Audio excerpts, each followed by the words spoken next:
अस्सलामुअलैकुम। मेरा नाम एसएम फारूक सागरी है। आज मैं आपको एक और वाक़या सुनाने जा रहा हूँ। एक दफ़ा मैं किसी रेस्टोरेंट में बैठा नाश्ता कर रहा था। साथ वाली मेज़ पर दो तीन लड़के बैठे, वो भी नाश्ता कर रहे थे। उनमें आपस में किसी बात पर मुबाहिसा हो रहा था। लामहला मेरा ध्यान उनकी बातों की तरफ चला गया। एक कह रहा था कि ये बताओ कि इस्लाम तलवार से फैला या प्यार मोहब्बत से। दूसरे ने जवाब दिया, इस्लाम तलवार से भी फैला और प्यार मोहब्बत से भी। पहले शुरू में दुनिया के मुख्तलिफ बादशाहों को पैगाम दावत हक़ दी जाती थी।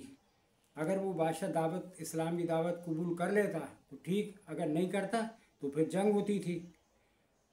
पहला बोला कि सुना है कि मुसलमान जिनको ये मुजाहिद भर्ती करके ले जाते थे, बहाना साजी करते थे। कोई बीमार पड़ जाता था, कोई कुछ बहाना करता था, फिर उनको माले गनीमत और लौंडियों का लालच दिया जाता था। यार, क्या ये जुल्म नहीं था कि किसी की माओ बहनों को माले गनीमत बनाकर आपस में बांट लेना बगैर किसी निकाह के?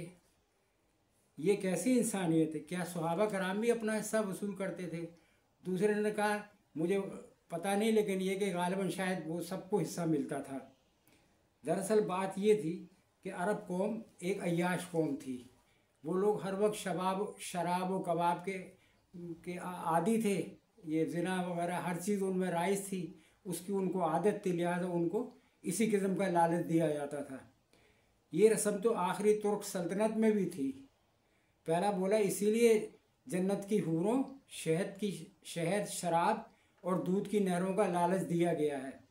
मगर अब कौम काफ़ी समझदार हो गई है। एक दफ़ा मरकर वापस थोड़ा ही आना है जो आकर इस बात की गवाही दे कि वहाँ हमें जन्नत की हूरें मिली, दूध और शहर की नहरें मिली। दूसरे ने बात ख़त्म करते हुए कहा, यार छोड़ो इन बातों को, ये अल्लाह की बातें अल्लाह ही जाने। मैं बड़ा हुआ इन लोगों की बातें सुन के कि अल्लाह को भी तो हम आखिर बग़ैर देखे ईमान रखते हैं। अल्लाह पर रखते कि नहीं रखते? फिर इन फजूल बातों का फ़ायदा क्या? आपका क्या ख्याल है?